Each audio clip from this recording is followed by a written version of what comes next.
The story kicks off in Richmond, where the local celebrity Ellen Aim is about to perform in a big concert.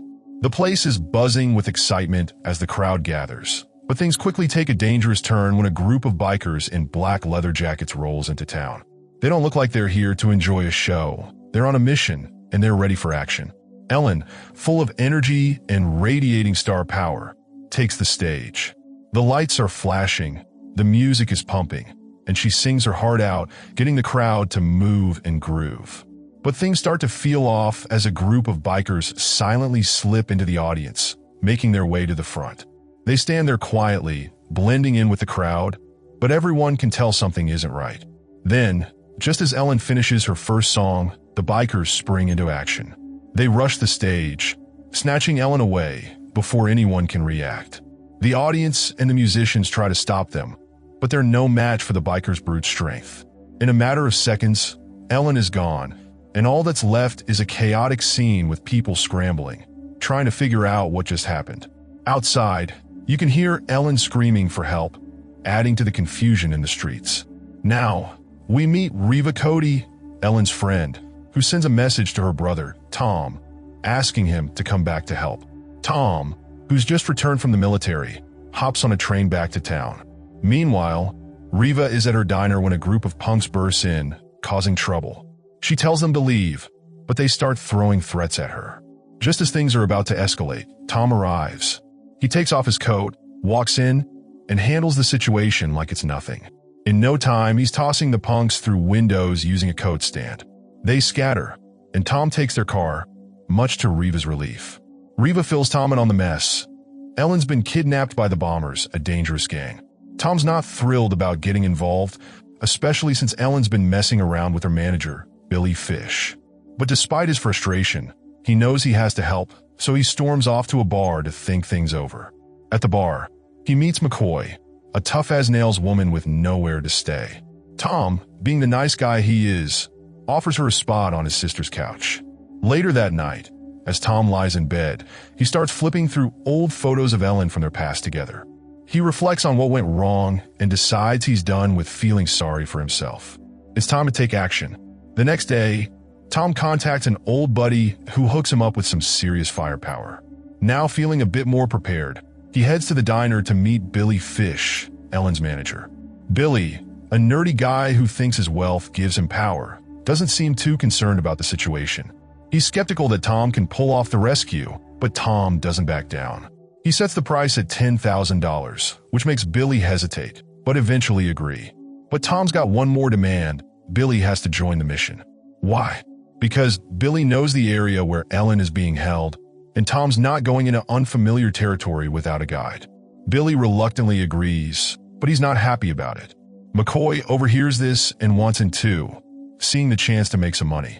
Tom, finding the whole situation amusing, agrees to let her join in for a 10% cut. Since McCoy's good with cars, she'll be the one behind the wheel. They all head out for the Battery, the location where the Bombers are holding Ellen, with McCoy and Billy trading barbs along the way. At the Battery, they arrive at Torchy's, a biker bar where things are about to get crazy. Inside, a band plays for a rowdy crowd, and women in fishnet stockings dance on the bar. Raven, the leader of the Bombers, heads to a back room where Ellen is tied up. He suggests some fun before he lets her go, but Ellen isn't having any of it. She shoots him down, and he storms off plotting his next move. Tom, McCoy, and Billy are ready to storm the place. Tom takes a position on a rooftop across from the bar. McCoy sneaks in through the ground floor, and Billy is supposed to pick them up when it's time. From his rooftop vantage point, Tom watches McCoy handle a biker who tries to lead her upstairs. She quickly incapacitates him with her pistol, then barges into a card game among the Bombers, holding them at gunpoint. Meanwhile, Tom's outside, taking out motorcycles with ease and causing explosions as he tries to find Ellen. Amid the chaos, Tom finally sneaks into the bar and finds Ellen. He quickly frees her, and they meet up with McCoy to make their escape. Billy arrives just in time, and McCoy takes the wheel for their getaway. Tom, however, isn't done. He tells them to meet him at the Grand Station underpass while he distracts the Bombers. He takes out more bikers and causes even more destruction, all while leading Raven into a confrontation. Raven threatens him, but Tom, calm as ever, warns him that he's armed and ready for whatever. Raven, not impressed, boasts about his own weapons and promises that this isn't the last they've heard from him. Tom zooms off, and back at the Grand Station underpass, McCoy, Billy, and Ellen are all waiting for him. Billy's getting nervous about cops or bikers showing up and making things worse. He suggests they leave, but Ellen's not having it. She's like, "We wait for Tom, because, well, he's the one who came to her rescue." Billy, always the skeptic, points out that Tom's probably only doing this for the money. This sparks a mini argument between McCoy and Billy about what really went down between Tom and Ellen. Just then, Tom pulls up, tells them to get moving, and ditch the car. Ellen, still not over things, asks to talk to Tom. She wants to know why he left her and why he's taking money for rescuing her. Tom, looking frustrated, says it's because she's with Billy now. Ellen's upset because she feels like Tom's in it just for the paycheck. Tension's high, folks. They ditch the car and start walking through a busy part of town. Just when things start to calm down, a fan spots Ellen and starts following them, acting all excited. Tom, being Tom, spots a bus and decides the best way to get away is by stopping it with a gun. Yeah, not the best plan, but it works. The bus belongs to some band called the Sorrels, but Tom doesn't care about that. He just needs to escape. Of course, as they near Richmond, they hit a roadblock. Billy tries to sweet-talk his way out, but it doesn't work. Tom, never shy, tells the cops to get down and disarm. Then he messes with their cars for good measure. With the cops distracted, they continue their escape on the bus, but soon the cops are hot on their tail. They ditch the bus and head to a train station, hoping to catch a train out of town. The next thing you know, they're back in Richmond, and the town's buzzing with people hoping to get a glimpse of Ellen. She's had enough of the whole situation and tells Tom she wants to leave, still annoyed at him for taking money to save her. Enter the bomber's vice leader, looking for trouble. The police chief meets with Raven, who demands that Tom be handed over so things don't get even messier. Tom's trying to stay low, but McCoy's getting fed up with him. She's annoyed he's not acknowledging all the help she's given him. She vents to Reva, storms out, and leaves Tom to wallow in self-pity. Reva then tells Tom he needs to stop feeling sorry for himself, suggesting maybe Ellen's rejection was just a part of the plan to push him to grow. The police chief arrives with news. Raven wants to sit down with Tom the next day, but he also suggests Tom should leave town by night. Tom goes to see Ellen and Billy at their hotel, and Billy settles up with him. Tom says he was ready to save Ellen without a reward, but now he's not so sure. He decides to take only the part that was promised to McCoy and walks out. Billy mocks him, but Ellen chases after him. In the rain, they share a moment, and somehow they end up back in bed together. Classic movie romance. Ellen, realizing they need to leave, suggests they head out together.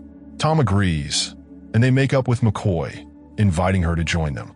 McCoy's down for the ride, and they all get on a train to leave town. But just as they get going, the train stops. Tom's had enough and decides to make his move. Ellen protests, but Tom knocks her out. Don't worry, it's for her own good, telling McCoy to make sure she gets out safely. Meanwhile, Tom tries to get back to Richmond, but the bombers have messed with the train schedule. Raven and his two henchmen show up, and the police chief tells Raven that Tom and Ellen are gone. Raven, though, isn't buying it. He summons his biker gang, and suddenly, around 40 bikers with guns show up. The townspeople, not backing down, start gathering with weapons, ready to support the police. Tom, arriving just in time, jumps into the fray. Raven and his gang, they're armed with pickaxes. Yeah, pickaxes. Things get messy real quick. A fight breaks out, and it's brutal. Tom eventually disarms Raven, tossing away the pickaxe for a one-on-one fight. After a tough battle, Tom, though beaten, takes down Raven. The townspeople, fired up, aim their guns at the remaining bikers who retreat. The movie ends with Ellen performing again. Tom's backstage, watching the Sorrels perform as her opening act. Billy confronts him, promising to stay out of the way. Tom, not really caring, tells Billy he's probably a better match for Ellen. Ellen, knowing Tom's about to leave, shares one last moment with him. He reassures her that he'll be around if she ever needs him. After a farewell kiss, Tom walks off. Ellen takes the stage, and Tom watches one last time before slipping out. Outside, McCoy's waiting with the car, and the two of them drive off, leaving it all behind. If you enjoyed this, hit like. If you didn't, hit dislike, twice just to make sure. Watch the full movie for the full experience, and don't forget to subscribe for more.